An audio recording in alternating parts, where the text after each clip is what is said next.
어서오세요, 어서오세요. 오늘 지금 목소리 잘 나오고 있는지 모르겠어요. 제가, 아, 제가 오늘 마이크를 새로 산 걸 한번 설치해 봤는데요. 어떠려나 모르겠어요, 소리가. 어저께 한 몇 번 이런저런 설정으로 테스트를 해봤었는데, 어, 지금 오늘 들어서는 처음으로 딱 켜가지고 녹화 시작한 거라서 잘 나오고 있는지 모르겠네요. 책 읽기 했는데, 만약에 책 읽기 제가 한 2시간 반 정도 동안 책 읽기 해놓고 녹화 파일 틀어보니까 소리가 하나도 안 들어갔으면 어떡하지? 라는 불안감이 있어요. 이게 만약에 중국어 파일 같았으면은 다시 해도 그냥 어차피 저 공부되는 거라서 상관없는데 책 읽기는 다시 하기 너무 어렵거든요, 길고. 오늘도 수다 떨 만한 거는 많지만 일단 책부터 읽을게요. 오늘의 책은요,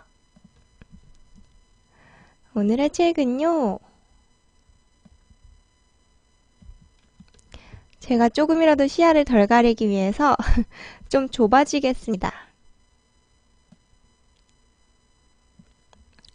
오늘의 책은 뭐냐면요, 이거 표지를 펼치면 다시 여기 제가 손이 없어서 다시 꽂기가 어려우니까 제목을 그냥 알려드릴게요.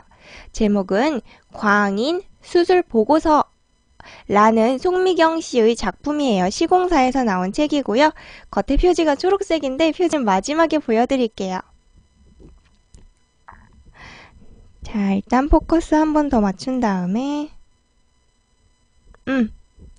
이제 한번 읽어보도록 할게요. 이 작품의 컨셉이 뭐냐면요. 김광호라는 신경정신과 전문의인데요. 그 사람이 광인을 수술했대요. 최초로. 물론 소설이니까 진짜는 아니에요. 그래서 그 수술을 하면서 그 환자의 여러 가지 경과에 대해서 수술 보고서처럼 작성해서 오만한 신경정신과 전문의 협회에다가 제출한 내용으로 이루어져 있어요. 그리고 환자 이연희 본인이 여기 기록을 한 거네요. 일기처럼. 그리고 그 외에 다른 의사들이 나오고요. 간호사들이 나오고요. 이연희라는 환자의 가족들도 나온대요. 한번 볼게요. 제가 이 책은 앞에 부분 조금 읽어봤는데요. 재밌을 것 같아서 시작하기로 했어요. 여기 보면 주석이 되게 많이 나오는데 주석까지 같이 읽으면 더욱 재밌지만 제가 책 읽려를 하면서는 주석은 빼고 읽을게요.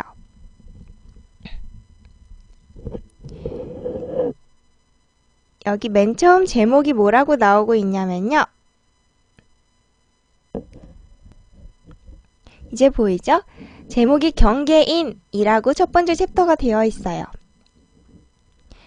아이고 흔들려라. 경계인. 내게 광기 말기라는 말을 할 때 내 담당 의사의 오른쪽 턱 끝에 난 수염이 흔들렸어요. 그 수염은 하얀색이었어요. 토끼나 고양이들에게 난 수염보다 더 얇은 것이었어요. 내가 그 수염에 대해 말하자 담당 의사는 거울을 보지 않고도 한 번에 그 수염을 뽑아버렸어요. 종종 그 자리에 그런 이상 수염이 난다면서요. 내 담당 의사 김광호는 지난 3년간 내게 늘 같은 말을 반복했어요. 자꾸 흔들리니까 좀 위치를 조절하고. 어디까지 했지? 내가 정상인과 광인의 경계를 넘나들고 있다는 거였어요. 그리고 지난 여름부터 의사는 내가 드디어 광기 말기에 접어들었고 이제 곧 광인도 정상인이 아닌 전혀 다른 존재가 될 것이라고 말했어요. 나는 그 말을 듣는 순간 큰언니가 얘기해준 바벨론의 왕이 생각났어요.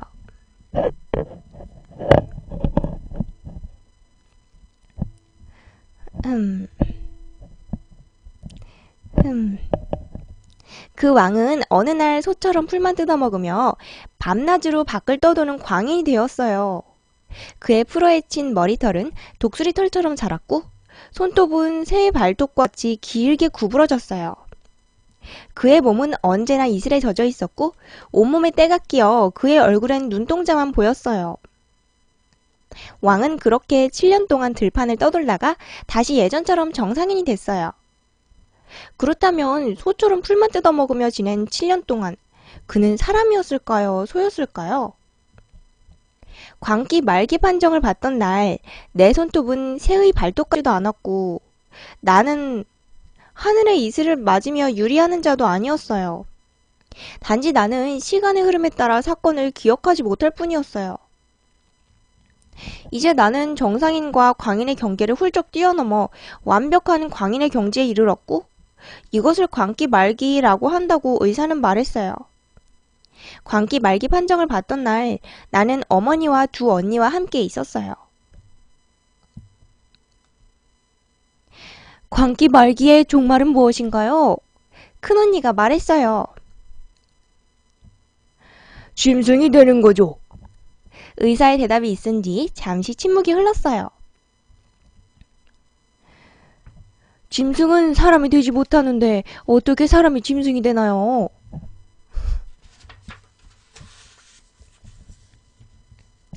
나는 내가 짐승이 될지도 모른다는 말에 온몸이 떨렸어요. 그러자 내 담당 의사는 조심스럽게 말했어요. 인간이 불운한 이유는 인간 외의 다른 것이 될 여지를 가지고 있기 때문이죠. 잠깐 포커스 한 번만 더 볼게요. 그렇다면 저는 곧 짐승이 되나요? 내가 두려움을 억누르며 물었을 때 의사는 내게 이야기의 앞뒤를 살펴보라며 그 말은 그런 의미가 아니라고 말했어요. 그러나 한 가지 사건을 기억하려고 그 사건이 일어나기 전과 후를 생각하는 것이 내겐 더 어려웠어요. 고등학교를 자퇴하고 집에만 있는 나는 더 이상 친구를 사귀어야 한다는 압박감은 없었어요. 하지만 때때로 사람들을 만나야 할 때를 대비해서 작은 언니는 내게 대화하는 법을 가르쳐줬어요. 나의 얘기를 듣는 상대방이 시간을 확인하거나 반복해서 2번 이상 한숨을 쉬면 바로 그 순간 하던 얘기를 멈추라고요. 작은 언니는 사람들과 대화하는 모든 방법들을 내게 알려주었어요. 어떤 날은 내게 대화하는 상대의 눈을 바라보라고 말했고 어떤 날은 내게 눈을 너무 오래 보지 말라고 말했어요. 나는 사람들의 눈이 아니라 홍채 가운데 있는 동공을 보는 것이라고 말했어요. 언니, 나는 사람들의 눈을 보는 게 아니라 사람들이 빛이 밝기에 따라 동공을 풀었다 조였다 하는 것에 관심이 있는 거야. 연희야, 대화할 때는 대화 내용에만 집중해. 그리고 상대방의 옷에 있는 장식이나 상표를 집중해서 보는 것도 하지 마. 작은 언니는 자신의 남자친구가 집에 왔던 날 내가 한 행동은 예의에 어긋난다고 말했어요. 나는 작은 언니의 남자친구 아랫입술에 난 점을 계속 바라봤거든요. 그 점은 작은 반죽을 붙인 것처럼 약간 도드라져 있어서 말을 할 때마다 점의 움직임을 관찰하는 게 재밌었어요.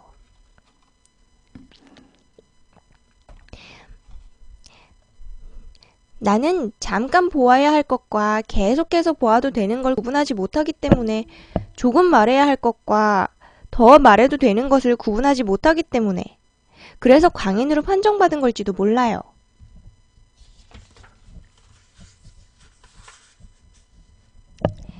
제가 가끔씩 스킵을 하면서 읽을게요. 여기 할 차례예요. 의사가 말했어요.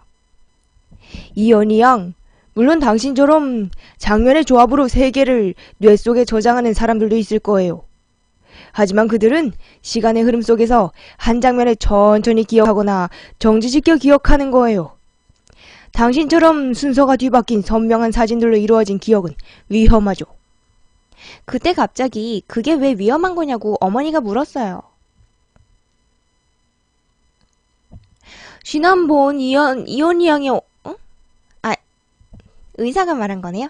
지난번 이연희 양의 언니들이 다투다가 일어난 따기 사건을 예로 들어봅시다.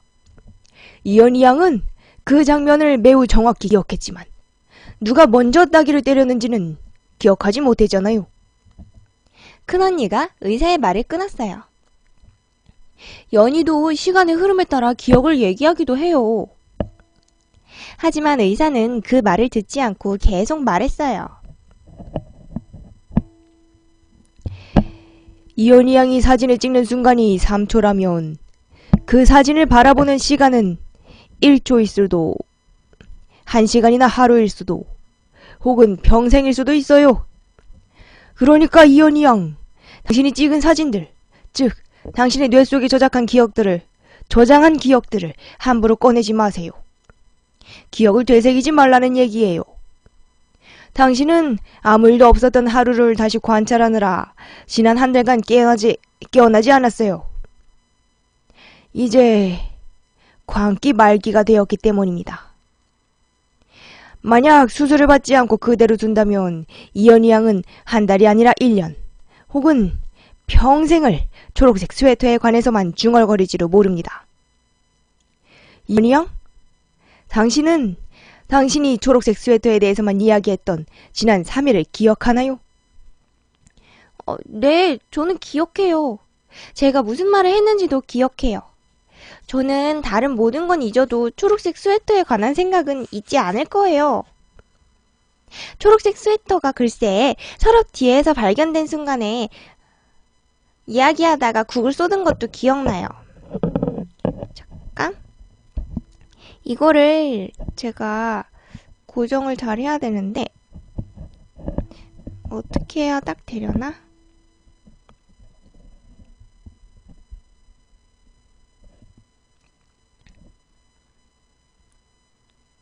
국물을 쏟아서 그것 때문에 침대 시트를 다시 갈아야 했거든요. 나는 침대 시트를 가는 동안에도 계속 그 이야기를 멈추지 않았어요. 근데 왜 초록색 스웨터 얘기를 하면 안 되나요?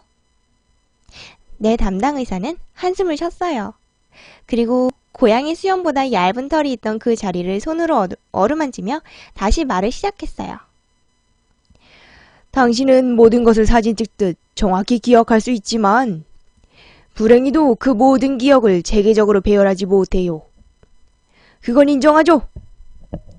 이를테면 당신이 동물원에 갔다고 칩시다. 당신은 표를 사고 동물원에 들어가서 제일 먼저 홍학을 보았어요. 그 다음 기린을 보고 콜라를 사 마시고 돌고래 쏘를 보려고 표지판을 따라 걸었어요. 의사가 거기까지 말했을 때 내가 홍학에 관한 얘기를 1시간 동안 했어요. 어머니와 작은 언니가 내 말을 막으려고 했지만 의사는 그대로 두는 게 좋을 거라 그랬어요. 안 그러면 또 발작 증세가 일어날 거라면서요.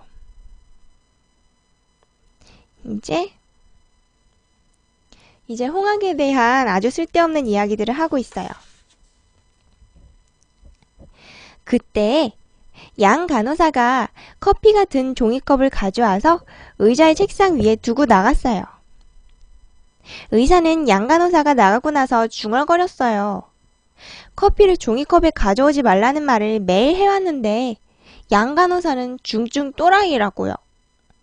그때 나는 의사가 머그잔에 커피를 요구한 순간들이 기억났고 양 간호사가 종이컵에 커피를 가지고 온 순간들도 생각났어요. 의사는 나와 가족들에게 광인수술 동의서를 주었어요. 그리고 내게는 광인수술 후기 작성 동의서도 주었어요. 나는 만년필로 사인하고 싶다고 말했어요. 그러자 의사는 책상 위 연필꽂이에 장식품처럼 꽂혀있던 몽블랑 만년필을 주었어요. 나는 몽블랑 만년필보다 워터맨 만년필이나 파커 만년필을 쓰고 싶다고 했지만 의사는 말을 멈추라는 표시로 손을 저었어요. 그래서 나는 그냥 몽블랑 만년필로 사인을 하기로 했어요. 이제 또 몽블랑 만년필의 뚜껑에 있는 꽃 그린 이야기를 하고 있어요. 다른 날 얘기하면 어떠겠냐고 의사가 그랬대요. 그러다가 블루블랙색 잉크 없냐고 하면서 블루블랙이라는 단어에 굉장히 집착하고 있어요. 그러면서 블루블랙이라고 계속해서 말하다가 입술이 너무나 간지러워졌대요. 회복실에서 깨어났을 때 김 간호사와 양 간호사의 목소리가 들렸어요. 나는 발작을 하고 나면 대부분 그 회복실에서 깨었고 침대에 누워서 천장을 관찰했어요. 그러니까 그 발작이라는 게 뭔가에 막 집착해서 계속 말하다가 발작을 일으키게 되는 것 같죠? 그리고 나서 잠깐 기절하는 것 같아요. 천장의 패널은 애벌레 무늬가 반복적으로 찍혀 있었어요. 내가 그것을 보지 않으려고 눈을 감고 마음속으로 숫자 세기를 시작했을 때 김 간호사와 양 간호사는 내가 하는 헛소리들이 재밌을 때도 있다고 말했어요. 그러고는 웃었어요. 그 소리는 뻑뻑한 알루미늄 창문을 열 때 창문이 창틀을 긁으며 내는 소리처럼 차갑고 뾰족했어요. 순간 애벌레들이 내 몸 위로 후두두 쏟아질 것 같아 나는 침대 밑으로 숨었어요. 그리고 그 침대 밑에서 나는 내 인생을 스스로 결정하기로 했어요. 나의 명료하고 진실한 사고가 간호사들에겐 이상한 소리를 내며 웃을 일이었던 거예요. 간호사들은 내가 이 위험하고 낯선 수술을 할 용기가 없을 것이라고 속삭였어요. 그 순간 나는 다른 어떤 병원에서도 시행된 적 없는 실험적인 광인 수술에 내 인생을 던지로 결심한 거죠. 작은 언니는 반드시 이 보고서의 서두에 정신과 전문의 김광호에 대한 신뢰로서 이 수술을 결정했다는 말을 넣으라고 했지만 나는 그 말은 쓰지 않기로 했어요. 그건 내 생각이 아니거든요. 그러나 의사가 광인수술 보고서의 기본 틀이라며 소제목들을 메모해준 건 좋아요. 아, 여기 지금 챕터별로 제목이 있는 거는 의사가 메모해준 거군요. 그게 있어서 나는 이 글을 쉽게 시작할 수 있었거든요. 만약 내가 다니던 학교에서 내가 어떻게 학교 생활을 해야 할지 조금 더 구체적인 틀을 알려주었다면 난 지금까지 고등학교를 그런 데로 다니고 있었을지도 몰라요.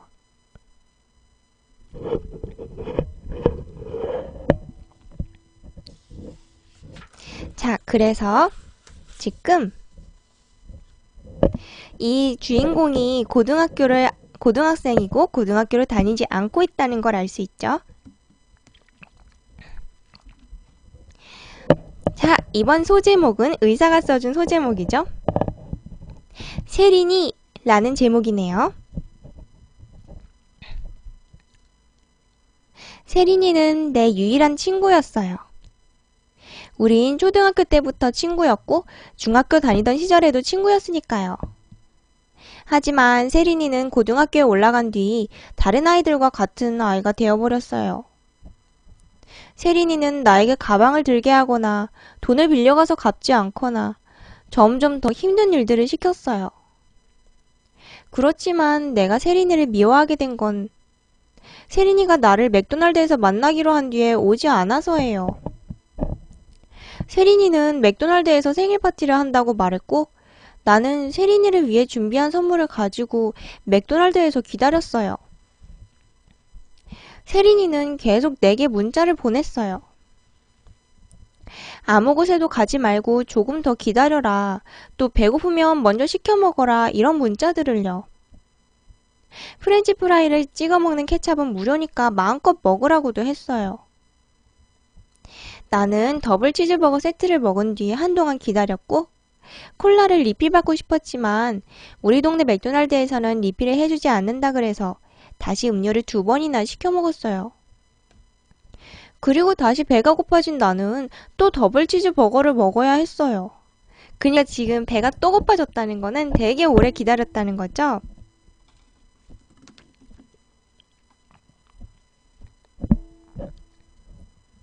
나는 돈이 다 떨어질 때까지 사과파이나 아이스크림 같은 것들을 먹으며 시간을 보냈어요.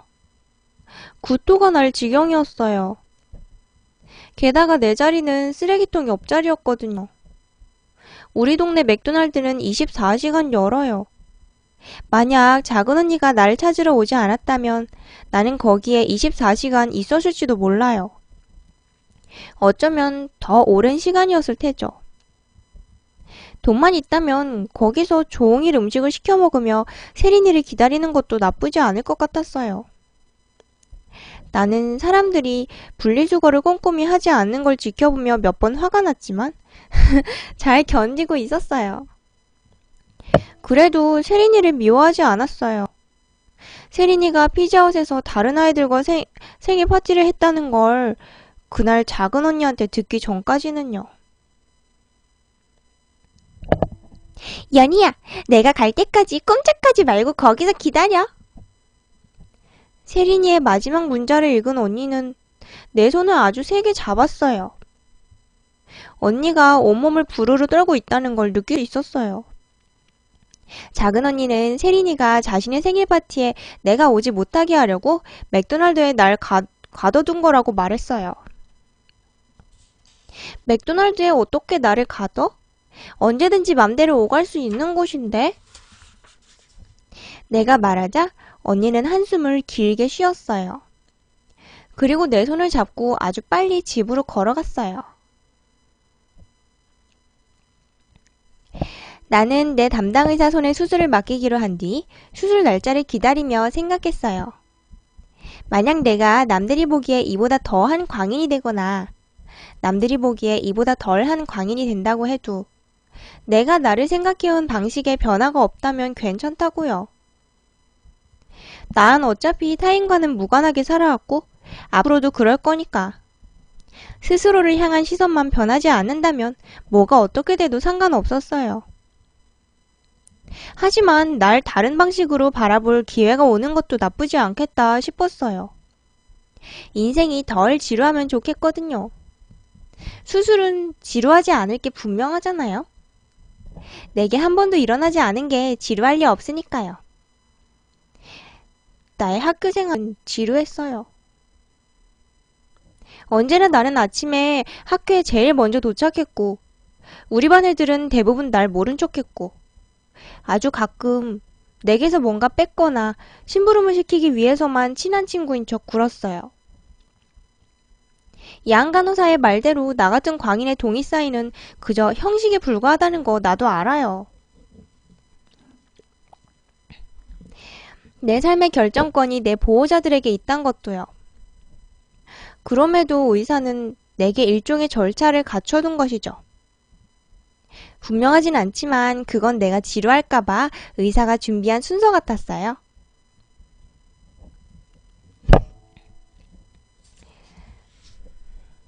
자, 그리고 어머니가 물어봤더니 앞으로 한 몇 년 정도밖에 못 살 거라 그랬대요. 주인공이. 그리고 또 이 주인공 때문에 온 가족이 다 그때의 그 만년필로 몽블랑 펜으로 사인을 했어야 됐대요. 그러다가 그 동의서에 잉크가 떨어지는 걸 보면서 그때부터 갑자기 나는 그것을 보며 의사의 이마를 따고 흘러내린 담쟁이 같은 머리카락과 의사의 머그잔에 인쇄된 글씨를 떠올렸어요. 어머니의 사인도 더 고부라지고 꿈틀거리면 좋겠다고 생각했어요. 결국 나는 참지 못하고 의사에게 말했어요. 그 고불거리는 머리카락을 어떻게 좀 해보세요. 의사가 무슨 소리냐는 듯 눈썹을 축혀 올렸을 때 이마 위에 곱슬머리도 꿈틀거렸어요. 머리카락 때문에 이마가 간지러서요. 내가 주저하다가 말하자 의사가 대답했어요. 제 머리카락 때문에 이연희 양의 이마가 가렵다는 얘긴가요? 허허. 의사는 억지로 조금 소리내서 웃더니 머리카락들을 손가락으로 쓸어 올렸어요. 그러나 그 고불거리는 머리카락은 스프링처럼 다시 내려왔어요. 나는 그것이 내 이마 위를 꿈틀거리며 기어다니는 것처럼 느꼈어요. 그대로 놔두면 그 머리카락들은 내 이마 속을 파고들 게 분명했어요. 그리고 내 뇌 속으로 들어가는 거예요. 머리카락에 대해 생각하지 않으려고 할수록 머리카락만 생각났어요. 처음에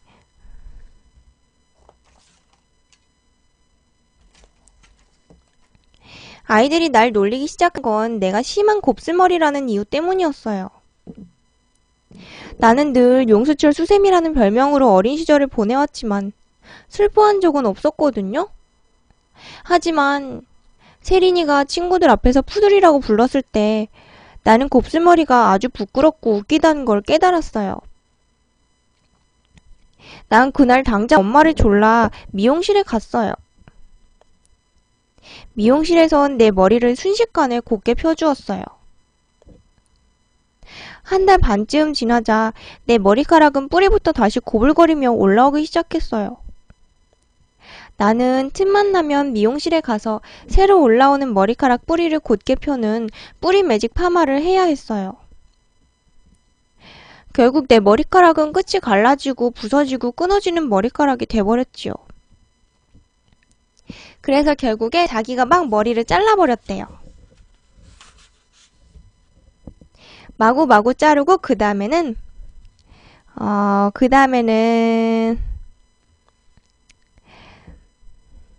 어디 갔지? 그 후 나는 가발을 쓰고 학교에 다녀야 했는데 그 기억은 무엇이든 이야기하고 싶어하는 나도 이야기하고 싶지 않은 나쁜 기억이에요. 나는 이 세상 모든 곱슬머리들의 고통을 하루 동안 경험해야 했어요. 단지 심한 곱슬머리이고 실수로 머리카락을 짧게 잘랐다는 이유로 같은 반 아이들이 나에게 개 짖는 소리를 내게 했다는 건 슬픈 일이에요. 개 짖는 소리를 너무 똑같이 낸 걸 난 아직도 크게 후회하고 있어요. 나는 털이 깎인 푸들이었어요. 꼬리만 있으면 완벽했겠죠. 세린이는 아이들 틈에서 웃어댔어요. 자기도 매직 파마를 하지 않으면 곱슬머리면서 말이죠. 나는 수술을 위해 전날 저녁 금식했어요. 수술 전날 밤 식구들이 둘러앉아 내 금식에 관해 이야기했어요. 내가 자다가 일어나서 습관처럼 냉장고를 열고 레몬 워터를 벌컥거리며 마실 거라는 얘기. 지난달 아버지가 외국에서 사온 아몬드 초콜릿과 마카다미아 초콜릿에 관한 이야기도요. 그래서 잊고 있던 마카다미아 초콜릿이 생각났어요. 식구들이 하나둘 방으로 돌아가고 나도 큰언니와 함께 우리 방으로 돌아왔어요. 나와 큰언니는 방을 함께 쓰거든요. 큰언니는 잠시 책을 읽는 듯 하더니 스탠드를 껐고 방이 캄캄해졌고 언니의 숨소리가 깊어졌어요. 나는 언니의 숨소리를 듣다가 마카다미아 초콜릿을 먹으면 안 된다는 말을 되풀이했어요. 나는 다른 사람들처럼 빨리 잠드는 법을 배우지 못했어요. 항상 잠이 잘 오지 않아서 큰언니가 잠으로 빠져들 때의 숨소리를 들어요. 그리고 모두 잠들어 있는 너무 깊은 밤에 깨어나요. 밤에 깨어나면 항상 주방으로 가서 냉장고를 열어요. 내 생각에 난 빈혈이 있어요. 게다가 가족 중에 혼자 O형이므로 조혈작용에 좋을 것 같은 붉은 음식을 찾아 먹기 위해 항상 노력해요. 혈액형이 O형인 사람은 언제나 다른 사람들에게 다른 혈액형에게 피를 나눠줘야 하는 위기에 처해 있는 거잖아요. 물론 아무도 내 피를 수혈받고 싶어 하진 않을 것 같아요. 내 피를 수혈받으면 지독한 곱슬머리가 되거나 광인이 될지도 모르니까요. 그렇게 된다면 또 친구들 앞에서 개 짖는 소리를 내야 될 테니까요. 자, 그래서 결국 수술 전날 밤인데 금식해야 되는데 포도즙을 먹었대요.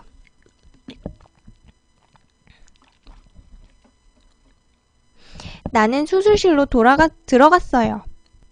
여기 지금 제목이 또 나와있죠?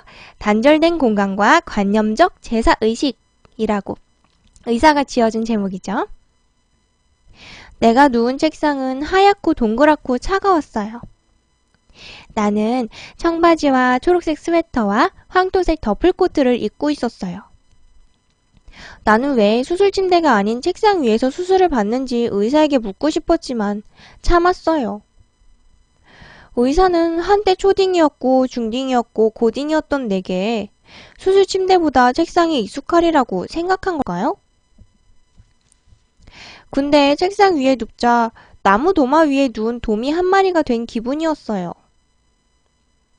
쉬는 시간마다 난 차갑고 날카로운 칼로 지느러미가 잘려나가는 고통을 겪어야 했으니까요. 우리 반 아이들은 쉬는 시간이 되면 나를 골리는 게 아주 즐거운 놀이인 것처럼 열중했어요. 만약 내가 결석이라도 했다가 학교에 가는 날은 내가 없어 심심했던 전날을 보상받기라도 하려는 듯 더 심하게 괴롭혔어요. 나를 책상 위에 눕게 한 뒤 아이들은 한꺼번에 달려들어 간지럼을 태웠어요.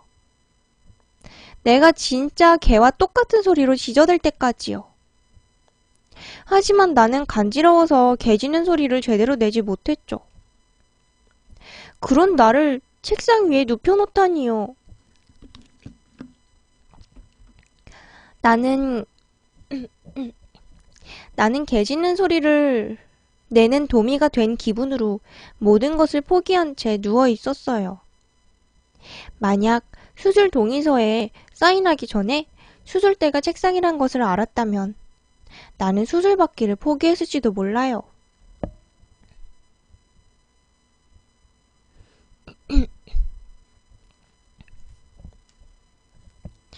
수술실에 들어가기 전에 일어난 일 중 가장 기억에 남는 것은 내 눈의 한 장치예요. 그들은 내 눈꺼풀이 다치지 않도록 이상한 장치를 했어요. 내가 수술 후기를 쓰려면 잠들거나 눈을 감아서는 안 되기 때문이었어요. 그러나 나는 그것 때문에 오히려 잘 보이지 않았어요. 그거 아세요? 눈꺼풀을 너무 오래 열어놓으면 오히려 사물이 잘 안 보여요. 하지만 그 눈꺼풀 장치는 일정 간격으로 눈꺼풀을 강제로 닫았다 열기 반복했어요. 눈의 피로감이나 뻑뻑함을 전혀 느끼지 못하게 하려는 속셈이었나 봐요. 김 간호사가 교활한 목소리로 말했어요. 움직이지 말라고요. 김 간호사는 차가운 무엇인가로 내 목과 팔목을 감았어요. 그것은 이따금 지렁이처럼 꿈틀거렸어요. 난 그것이 무엇인지 묻고 싶었지만 그때 수술과 관련된 3명의 의사가 모두 들어오는 바람에 그 질문을 잊었어요. 자, 이제 3명의 의사가 수술을 한대요. 그리고 무슨 일이 일어나도 죽지는 않을 거니까 걱정하지 말라고 했대요. 그러면서 연희가 개 짖는 소리를 막 냈대요. 그리고 도중에 환각이 일어날 수 있다 이렇게 말해줬대요.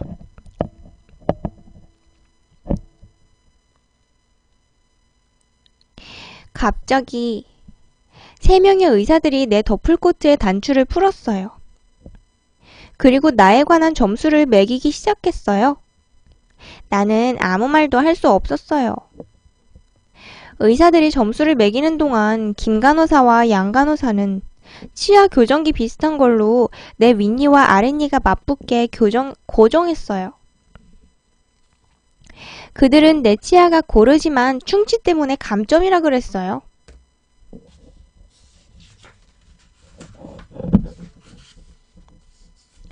자, 그러고서 막 이상한 옷에도 뭐는 플러스고 뭐는 마이너스고 하면서 막 그 점수를 매겼대요. 그러다가 뭘 했냐면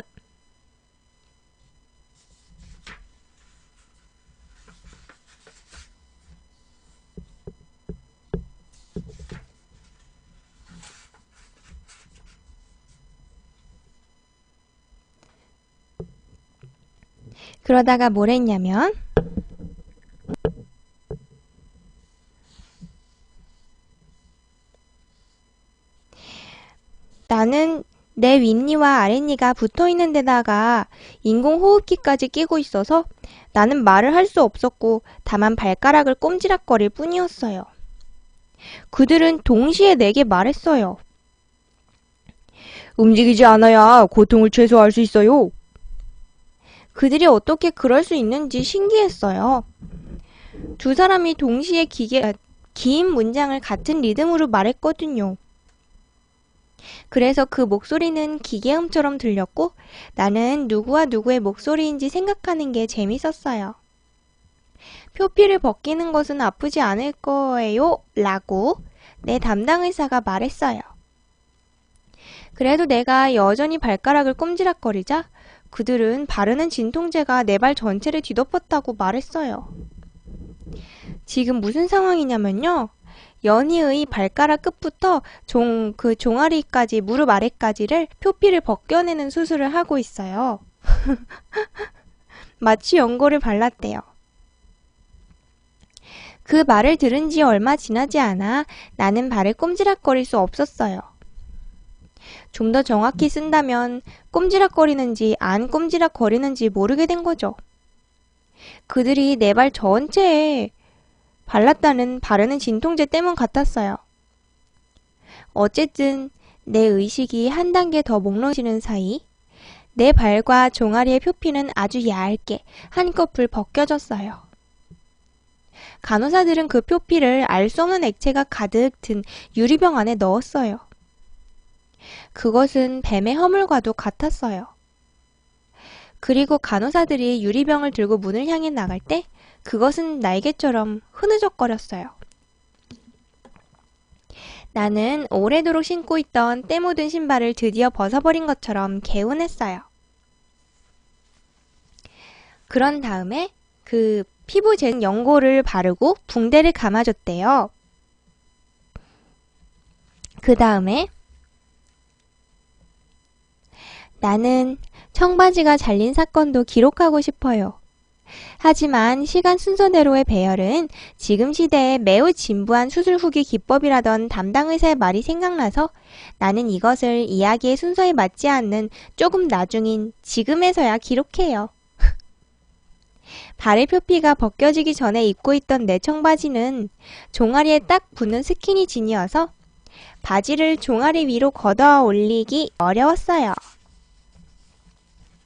그런 이유로 내 청바지는 예정에 없이 무릎 바로 위에서 잘려야 했어요.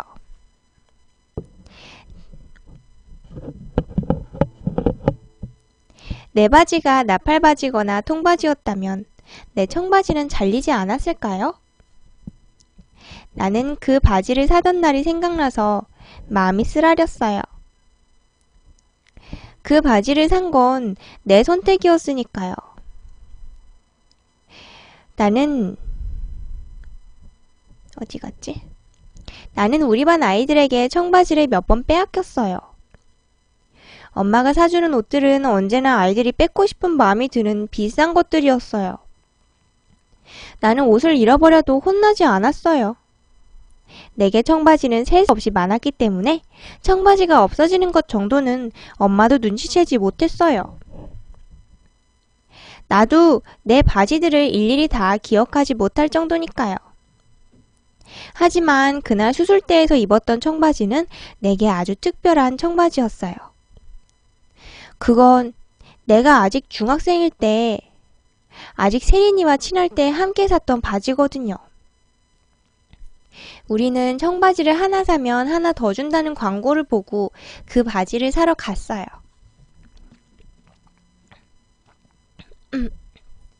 그러나 사이즈가 같은 바지로만 구매해야 해서 세린이는 조금 헐렁하게, 나는 조금 꽉 끼게 입어야 했어요.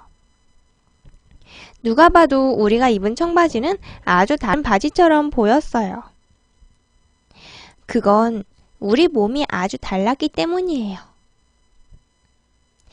나는 바지를 살 때 내가 수술대 위에서 발과 종아리의 표피를 벗겨내는 수술을 하게 될 줄 상상도 못했어요. 그러니 내 허리와 엉덩이, 그리고 허벅지에 꽉 끼는 스타일의 바지를 고른 건 어쩔 수 없는 거죠. 게다가 세린에게 너무 크지 않으면서 내게도 들어가려면 오직 이 사이즈 하나밖에 없었어요.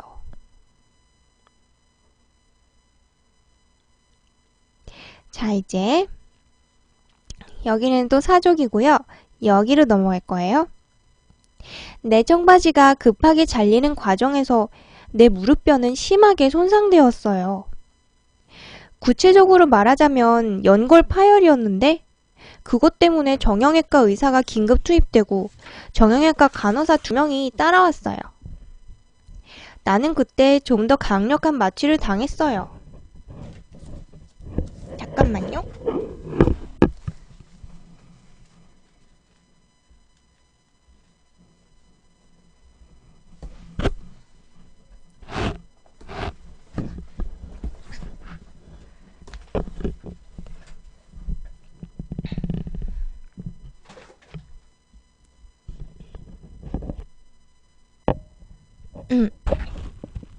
자, 강력한 마취를 당했대요.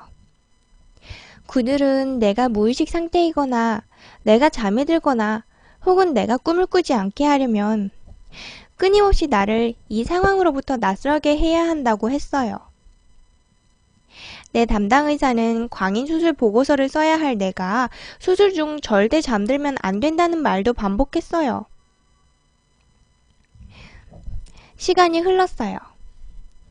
내 담당 의사는 초조하다는 말을 2명 중 1명. 그러니까 코를 가끔 킁킁거리고 붕어처럼 생긴 눈이 크고 툭 튀어나온 의사에게 말했어요. 초록색 스웨터. 더플코트가 분리된 후 내게 남은 옷은 잘린 청바지와 초록색 스웨터였어요. 내 초록색 스웨터는 울 80에 아크릴 20으로 조성되어 있어요. 자, 스웨터에 대한 잡담이 나오고 있어요. 이 초록색 스웨터 아까 초반에 나왔던 그 스웨터인가 봐요. 그러면서 또 서로서로 스웨터에 대해서 막 평가를 하고 있어요. 점수를.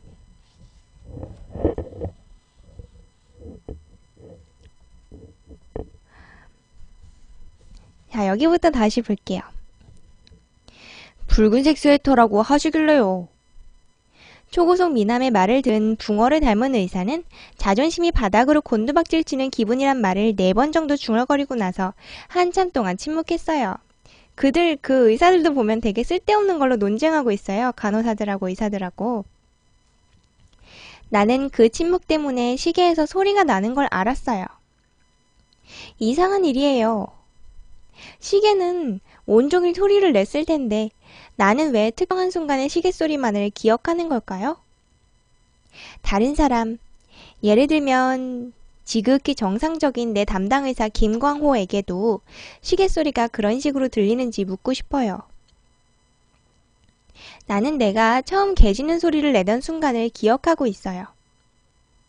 아이들이 내게 푸들처럼 생겼고 내 머리카락이 내가 푸들인 걸 증명하고 있으니 개 짖는 소리를 내야 한다고 말했을 때 나는 아주 잠시 내가 무슨 말을 해야 할까를 생각했어요. 어쩌면 내 유일한 친구인 세린이가 날 대신해서 뭔가 그럴듯한 말을 해줄지도 모른다고 생각했죠. 그때 나는 시계의 초침 소리를 들었어요. 칼솜씨가 좋은 무사가 사탕수수 밭에서 무겁고 예리한 검을 휘두르며 사탕수수를 벤다면 이런 소리가 날 거야 라고 생각했어요. 1조 후엔 반드시 또 다른 1조가 온다는 것과 그 각자의 1조들은 매우 길고 분명히 존재하는 생생한 순간이라는 걸 나는 그때 확실히 알았어요. 세린이는 아이들 틈에서 웃고 있다가 1초도 안 되어 눈을 내리깔고 웃음을 멈추고 입을 쭈뼛거렸어요. 그러나 새로운 1초가 되기 전에 곧 다른 아이들과 비슷한 표정으로 나를 비웃었지요. 나는 그 후 몇 초간을 개처럼 지저댄 걸까요? 솔직히 말하자면 그중 몇 주 동안은 나 자신이 차라리 개가 되는 게 낫다고 생각했고 몇 초는 내가 정말 개라는 확신도 가졌어요. 그리고 나머지 몇 초는 나를 보며 웃는 친구들이야말로 먹이를 보고 침을 흘리는 개들이 분명하다고 생각했어요. 나는 개를 좋아하지 않지만 있는 힘껏 개 짖는 소리를 냈어요.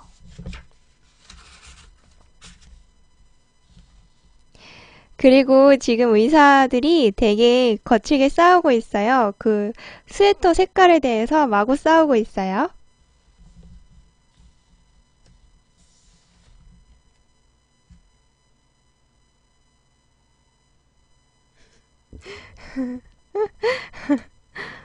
그러면서 갑자기 분쟁이 가담하지 않았던 담당 의사인 김광호가 바닥에서 무릎을 꿇었대요.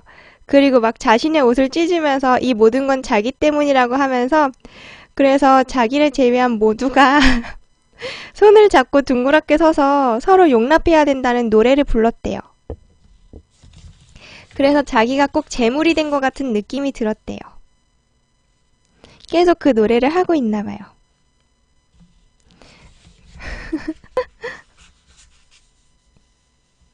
화음까지 넣고 춤까지 췄대요. 다음 챕터, 냉담한 현실. 이제 엄지발톱에 관해 기록할게요. 내 담당 의사는 발톱 이야기는 시작만 하고 바로 끝내야 한다는 말을 내가 수술을 결심하기도 전에 이미 몇 차례 했어요. 그래야만 이 보고서의 구심점이 흔들리지 않는다고요. 그래서 나는 발톱 얘기는 변죽만 올리려고 해요. 내 엄지발톱이 왜 깨졌는지는 쓰지 않을게요. 그걸 쓰면 하면서 왜 깨졌는지를 다 쓰고 있어요.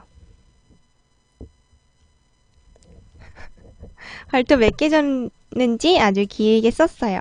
근데 결국에 발톱이 깨져서 강력 접착제를 썼대요, 발에다가.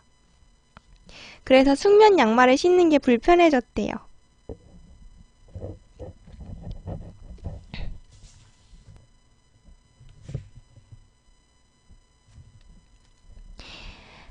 이제 병원으로 갔어요, 발톱 때문에.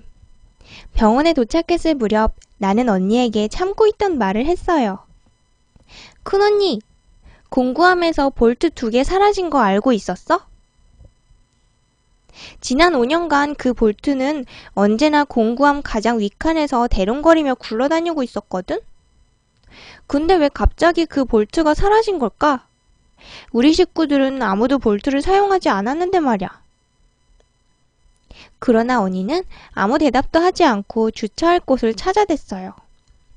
언니, 볼트 2개가 말이야. 그게 거기 다시 들어가 있으면 좋겠어. 나는 그런 걸 좋아하거든. 그때 큰언니는 갑자기 눈물을 흘렸어요. 큰언니는 내가 깨진 발톱을 붙이려고 한 것은 몰랐어요. 내가 그 전날 화단에서 떨어진 것도 큰언니는 몰랐거든요.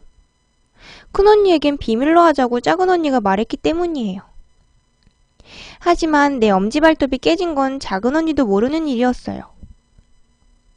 화단으로 떨어진 다음 날 내가 책장에서 떨어지며 발톱이 뒤집어진 거니까요.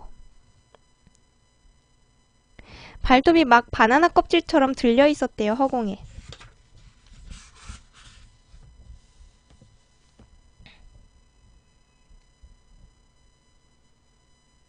그리고 막 글루건도 썼대요. 그리고 막 손가락들이 서로서로 붙었대요.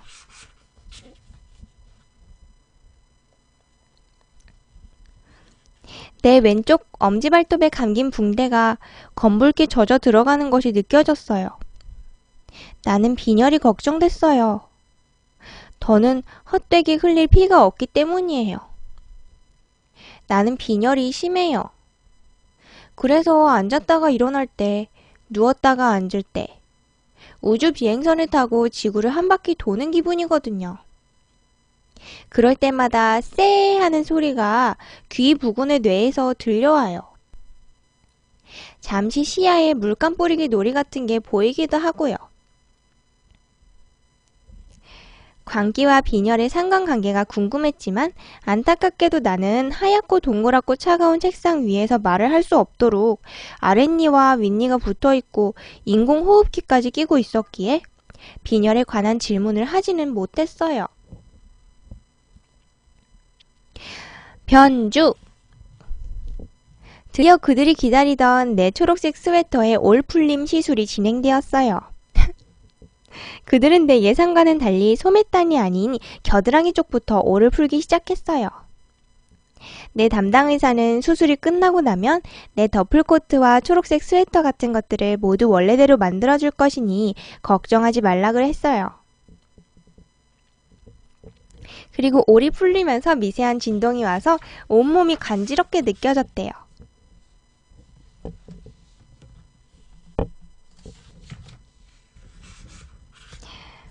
역시 광인답게 지난 이야기를 아주 자세하게 많이 하네요.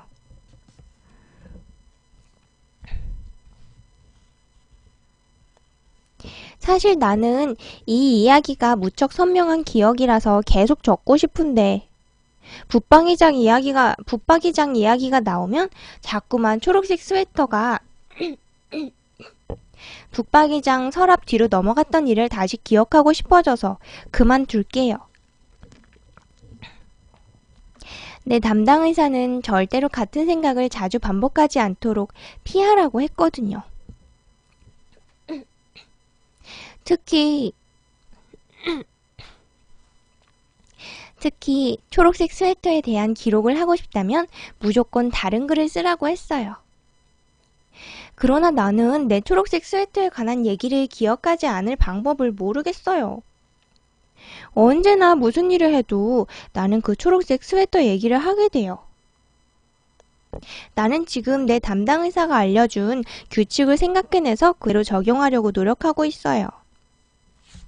초록색 스웨터 얘기가 나오면 무조건 거기서 얘기를 멈추고 다시 원래의 얘기로 돌아가라는 것 말이에요.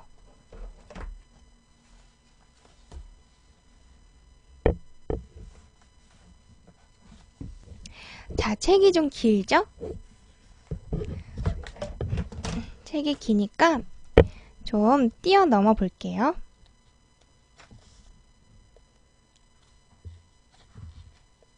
온몸에서 핏줄을 다 뽑아내서 묶어놨대요.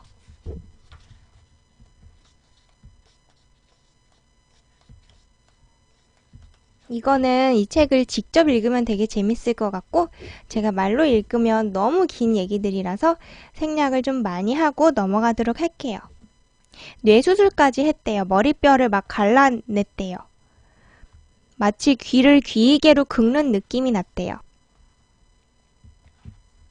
그리고 뇌 사이사이 주름에 껴있는 기름을 떼어냈대요.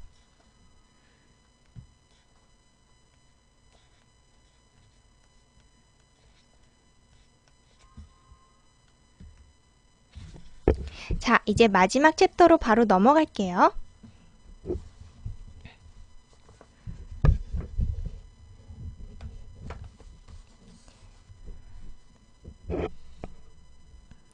나가며 이제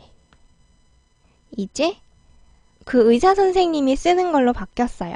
수술이 다 끝났어요. 그리고 선생님들은 수술 결과에 만족하고 있고 자기도 만족하고 있고 앞으로는 그 어떤 치료도 받지 않는데요. 아, 그리고 여기 끝에 부분은 좀 읽어야겠다.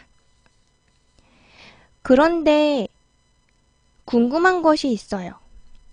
도대체 이 수술은 어떤 사람이 받아야 하는 거지요? 누가 광인이고 누가 정상인이라는 걸까요? 수술을 받아야 할 사람은 개 짖는 소리를 내다가 심지어 쥐를 물어오기까지 한 내 자신이 아니라 그런 나를 보며 즐거워한 우리 반 아이들이 아닌가요? 미심쩍은 것들이 많이 있지만 우선은 여기까지 해둘게요. 김광호 선생님, 그럼 안녕. 추신, 우리 큰언니는 선생님에게 조금도 관심이 없어요. 자, 이제 선생님이 쓰신 거 볼게요. 나가며 수술 이후 환자 이연희는 개 짖는 소리에 집중하거나 같은 단어를 반복하는 따위의 행위를 멈추게 되었습니다. 무엇보다 큰 변화는 수술 후 이연희 양이 글쓰기와 목공예 등의 취미를 갖게 되었다는 것입니다. 이연희 양은 여전히 학교 생활은 하고 있지 않지만 그 외의 일상적인 일들을 스스로 처리하는데 어려움을 겪지 않고 있습니다. 이연희 양의 증상을 여러 가지 병명으로 규정했던 전문의나 상담사, 교사들은 너무나 태연해져 가고 있는 이연희 양을 확인하고 반가운 충격에 빠져 있습니다. 또한 저의 광인수술 방식에 많은 관심을 가지고 있습니다. 저는 이 수술의 방식을 아직 정식적인 방법으로 공개하지 않을 예정입니다. 다만 환상과 실제가 뒤섞인 환자의 수술 보고서만을 협회에 제출합니다. 만약 이 보고서를 읽고 저를 다시 오만한 신경정신과 전문의 협회의 회원으로 받아주신다면 이 수술에 관한 과학적이고도 진실된 수술 보고서와 논문을 협회와 학회에 제출할 예정입니다. 또한 이 수술은 환자 각 개인에 따라 수술 방식이나 소요 시간에 매우 큰 차이가 있음을 알려드립니다. 본인은 현재 18세의 남성 환자에게 광인 수술을 시도하기 위해 사전 절차를 진행 중에 있습니다. 좀 더 안정적인 여건에서 보다 많은 환자들에게 도움을 줄 수 있도록 저에게 기회를 주시기 바랍니다. 끝으로 이 보고서를 통해 어쩔 수 없이 드러나게 된 연애사 등에 대해선 저도 반성하는 바입니다. 그러나 이 수술과 환자의 언니와의 관계는 서로 영향을 주고받지 않았음을 주장합니다. 뭔가 그 큰언니랑 썸이 있었나 봐요. 이 보고서를 쓴 뒤 이연희 양은 하루가 다르게 더욱 호전되어 가고 있습니다. 만약 수술 직후가 아닌 좀 더 호전된 요즘의 보고서를 작성했다면 더 논리적인 보고서를 작성할 수 있었을 것입니다. 그러나 다소 서사 방식에 불편함이 있더라도 생생한 현장감을 그대로 기록해둘 수 있었다는 점에서 이 보고서는 많은 의미를 지닙니다. 현재 이연희 양은 초록 스웨터라는 제목의 장편 소설을 집필하고 있습니다. 그 소설은 자신의 친모가 친모라는 사실을 숨긴 채 보내온 초록 스웨터에 관한 이야기입니다. 그 소설의 뛰어난 안정감으로 인해 가족들은 많은 희망을 걸고 이연희 양의 집필을 응원하고 있습니다. 소설이 완성되는 대로 이연희 양의 동의를 얻어 협회에 소설을 제출토록 하겠습니다. 이상 광인수술 보고서를 제출합니다. 이번 겨울은 더럽게도 춥군요, 젠장. 어서 봄이 와야 하는데 말입니다. 단 한순간도 의사가 아니었던 적 없는 김광호.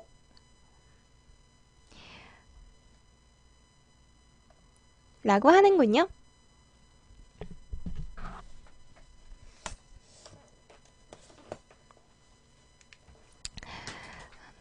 다 봤는데요. 말 잘 들리나요? 봤는데 지금 내용이 어떤 거 같냐면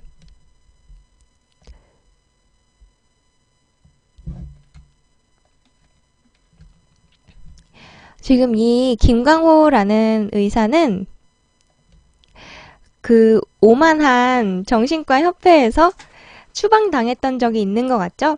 그리고 이 사람은 굉장히 혁신적인 그 치료 방식을 가지고 있기 때문에 뭔가 추방당했던 것 같아요. 그 오만한 협회로부터. 그랬는데 자기가 세계 최초로 그 광인을 수술을 한 거예요. 뇌까지 다 수술했대요. 전신 수술을 한 거죠.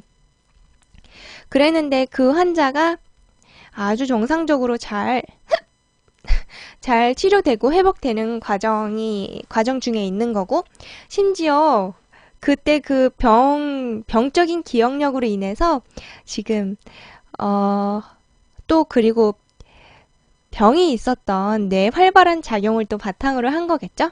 어쨌든간 초록 스웨터에 대한 소설까지 쓰고 있다네요. 그래서 이게 표지가 이렇게 생겼었나 봐요. 이게 표지가 어떻게 생겼냐면 이렇게 생겼거든요. 광인 수술 보고서라고 초록 스웨터 안에 감싸여져 있어요, 글씨가. 이 책은 지금 도서관 사서가 선정한 권장 도서래요. 제가 이거 어디 그 권장 도서에 꽂혀 있길래 이걸로 한번 빌려 와봤어요. 근데 여기서 도중에 그 의사가 누구보다도 정신이 정상이다라고 했었는데요. 저는 그 말에 아주 동의하지 않는 편이에요. 의사들은 항상 환자들을 보기 때문에 되게 그 정신건강이 좋지 않은 경우가 많은 것 같아요. 특별히 그 정신과 의사들의 경우에는 자기들도 그 상담을 하러 다니기도 한다고 해요. 제가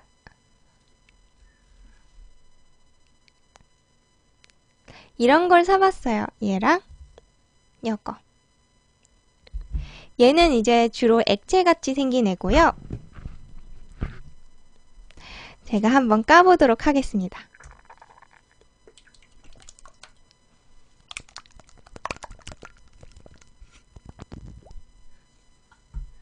어떤 거냐면요. 보이나요?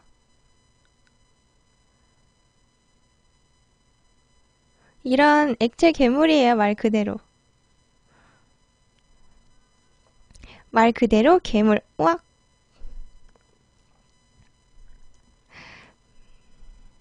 이게 그 액체 같기도 한데 손에 안 묻어나는 약간 고체 같은 느낌인데요. 화면에 얼마나 잘 보이는지 모르겠어요. 제가 이거 이미 꺼내서 가지고 놀았어서 몇 번. 그래서 약간 처음보다 굳어졌는데요. 재밌어요, 이거.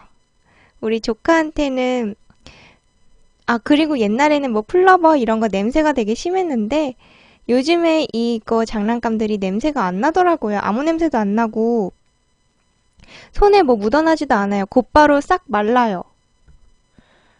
근데 넣기가 힘들더라고요. 심지어 이거 야광이래요. 그래서 제가 밤에 플래시 라이트로 오랫동안 비췄다가 불 딱 끄면은 얘가 빛나요. 넣기가 어려워요. 이렇게 다시 넣었고요. 왜 이런 젖병 같은 거에 넣어놨는지 모르겠어요. 쓸데없이. 그 다음에 얘는 뭐냐면 예쁘죠? 얘는 되게 투명하고 반짝이가 들어있는데요. 열어보면 뚜껑 안에 이렇게 생겼어요. 어머. 얘는 좀 더 그 젤리 같은 느낌인데요. 좀 탱글탱글하다 그래야 되나? 근데 되게 이뻐요. 그 투명해갖고.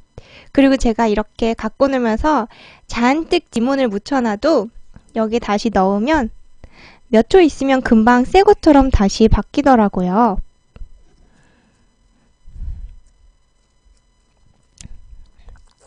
아무튼 요즘 그 애들 가지고 노는 것들 가지고 잘 놀고 있어요.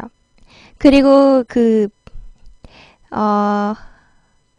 아쿠아 샌드, 매직 샌드 뭐 이런 게 있는데 그거를 제가 힘들게 구해서 샀어요.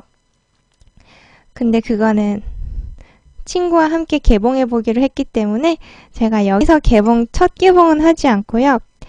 나중에 한번 시간 남을 때 보여드릴게요.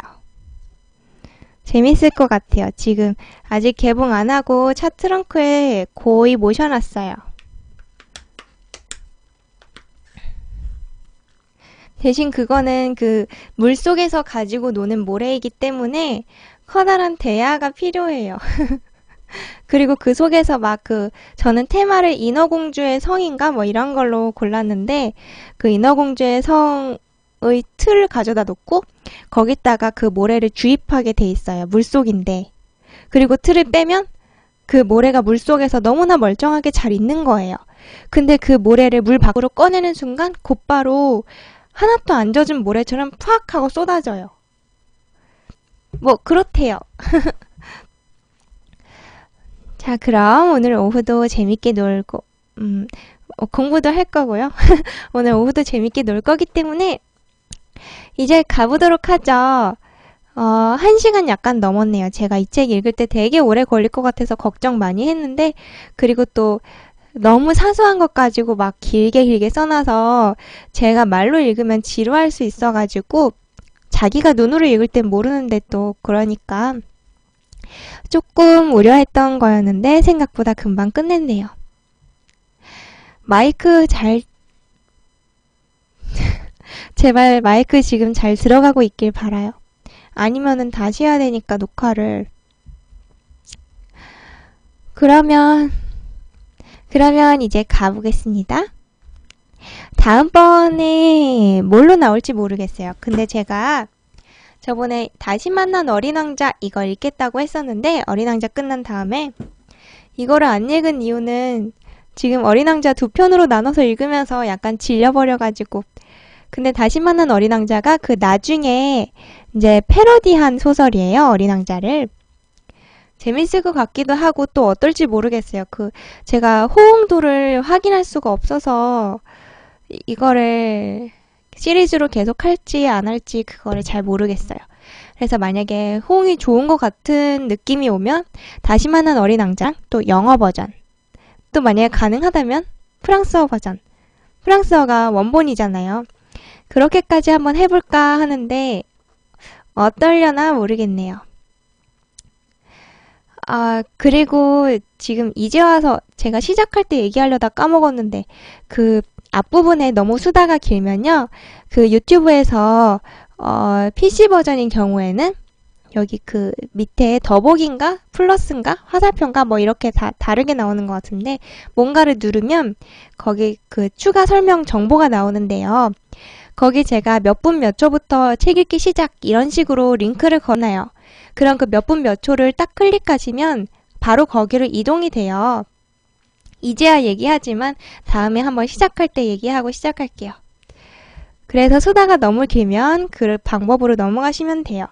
그리고 또 PC 버전은 어떤 기능이 추가로 되어 있냐면 재생 속도를 바꿀 수가 있어요.